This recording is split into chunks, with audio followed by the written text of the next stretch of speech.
Hello, I'm Dr. Ruth Roberts, your pet's ally. I hope you are all well. And we've got some great questions today, so we'll pop over to Facebook and check those out.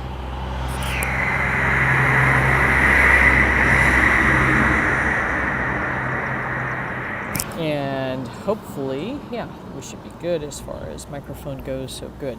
So love this picture of Mr. Dino and his family. And Janice, thanks for putting this picture of Rosie up, and I'm so happy that her kidney values are popping back down into normal range after 4 weeks after the changes we made with her food and things of that nature. So the next question we've got is from Kay. Thanks for popping that article up, Kay, and yeah, this is all over the human literature here. And Susie, feel free to pop your questions in to the comments here and I'll get them answered for you. And yes, there is theoretically this can be a problem. In practice, I never did see an issue with surgical bleeding and elevated doses of fish oil. Where I did see a big issue is with chemotherapy, and that's certainly a place where we do want to stop any type of antioxidant. Having said that, Lolly's vet does ask what supplements they're taking prior to all of this being a problem for you, Kay. I'm sorry that wasn't sort of on your radar, but turmeric at high doses can also be a problem potentially for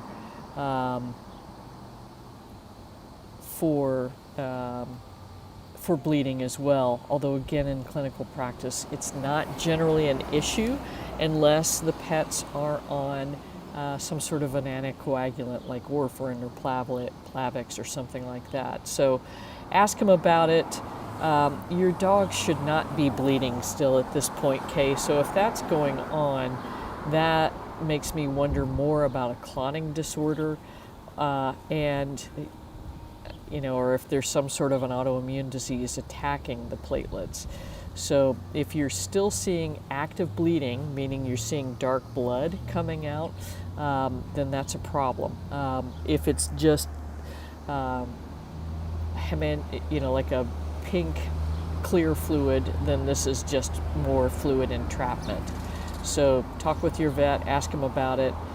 In clinical practice, I never had a problem with elevated doses of fish oil and increased bleeding at the surgery site. And Jamie, I will check your post when I go through the rest of these questions. And thanks for suggesting some topics. So what we'll do, so the next iPets Ally Ultimate is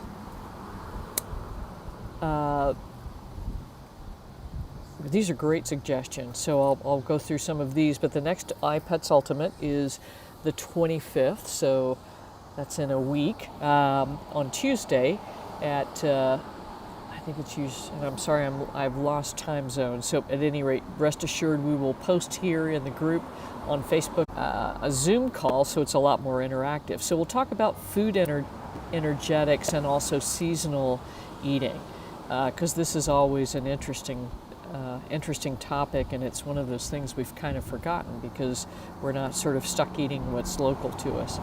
So thanks for that, Jamie.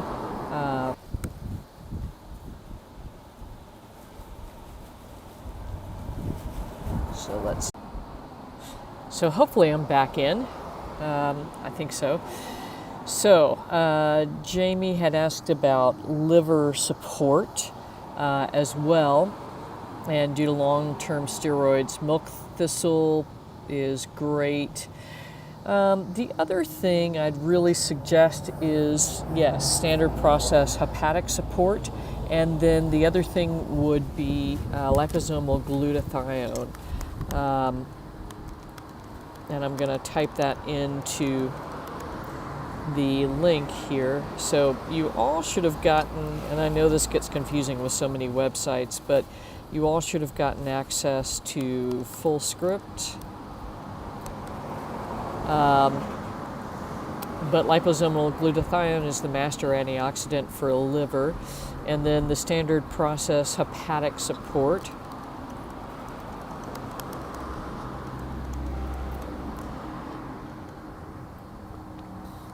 And that you can get right on the website. And happy birthday to Mr. Bear. Hope he had a great one. And more beautiful pictures of Mr. Dino. And Kathy, so this picture is kind of fuzzy, and if it is only the canine teeth that have some tartar on them,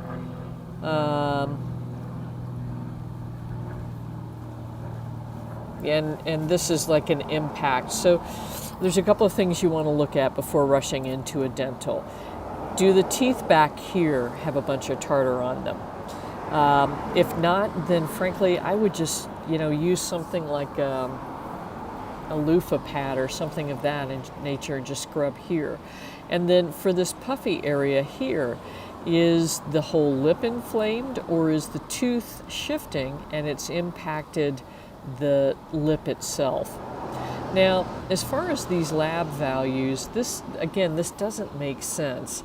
High hemoglobin, low platelet count at 162, and a creatinine at 2. And I can't really agree with that. Low platelet count means one of two things. Either the platelets are really low, or the stick was a little dirty, and so part of the sample clotted. And that happens frequently. But what I would do is maybe get that, maybe get the CBC repeated to see if the platelet count really is low or if it's normal. If it is low and it's beginning to be a problem, then that's definitely when you do not want to do any type of surgical procedure to make sure that the platelets are working well. As far as dehydration goes, I think, adding fermented goat milk and bone broth is actually going to be more dehydrating. So I would just encourage water drinking. And you can add water to the food to help dilute it out. Sorry, guys.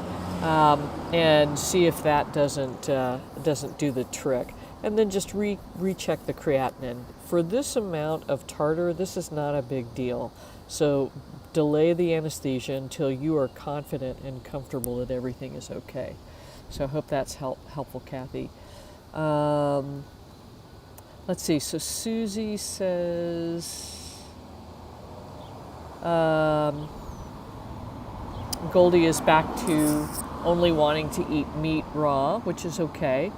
Chicken and rice, and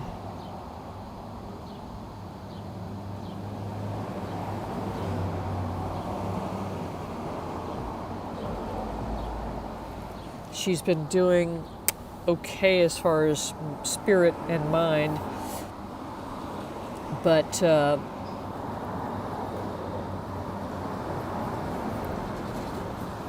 arthritis is really unhappy. Okay, good, thanks. There's one more comment too.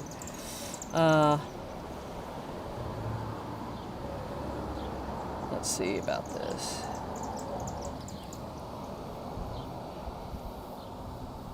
And Previcox, gabapentin, mirtazapine. So, Susie, I can't remember if CBD did or didn't work for you. If you have not tried that, I definitely would. And then the other thing I would really look at is an Assisi Loop. This is a type of device that delivers pulsed electromagnetic frequency. And Bettina swears by it both for pain and anxiety. So, again, okay, good. So she's getting quite a bit of CBD. And if you're using a lower dose of CBD, you can use up to 35 to 50 milligrams of CBD daily. So you can try bumping that up and see if we can get her more comfortable. Try the Assisi Loop. the other thing, and I can't remember if you had tried this or not, but T Relief tablets. So this is a version of Traumeel, so an arnica-based product that will help reduce inflammation and pain as well. And then, so Susie, figure out how many milligrams you're giving and then try increasing the dose upwards to 35 or 50 milligrams. And then there is, oh golly, the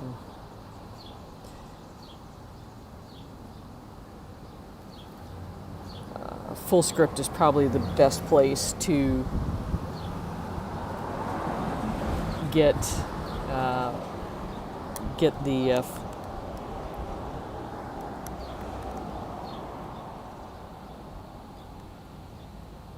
T Relief and a couple of other things. And then there's the, golly, it's a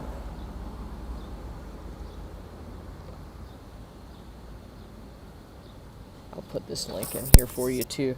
There is an enzymatic one I am thinking of that I cannot get to the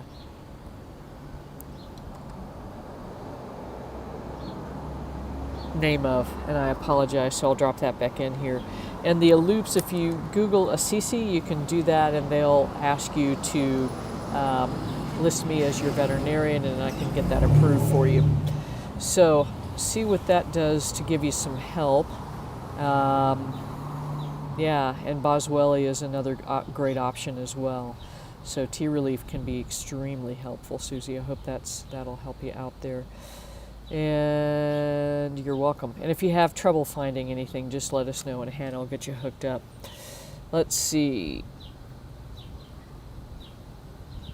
And so Willie did have some doxorubicin.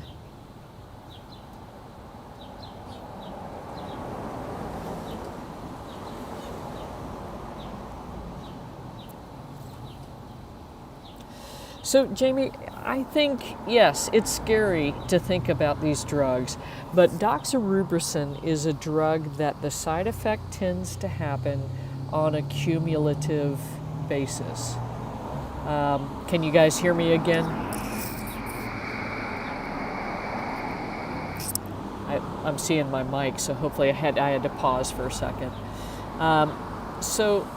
So that you can take a little bit of pleasure in, and generally it's with, you get up, we know what the upper limit of the dosage is, and so most oncologists are very reluctant to get to that higher end of the dose because we get closer to losing the benefit of the medication. And so I think what you do is just, if things are okay, just presume they will continue to stay okay. And take a deep breath. Hopefully what you're seeing is that things are settling back down a little bit. And glad to hear that he got to be first through the gate into the dog park. I mean, this guy is just having a great time as far as playing and eating and all those good stuff. So keep on rocking and keep us posted on how he's doing. I mean, he is doing astonishingly well. What I pray for Willie is that he gets through this, and you call up a vet that you've been dealing with for some other unrelated problem, and they won't ever say this to you. They would say it to me, and they ask you, "He's still alive?" That's how I always got my jollies when my internist friends would say, "That dog is still alive?" So keep on trucking, Jamie. You guys are doing a great job. So I think that's it. Any questions from you all that I have not covered? So Boswellia's maybe not available on the website, but we can always get you hooked up through, let's see, SP. Sorry for all these links, but it is what it is.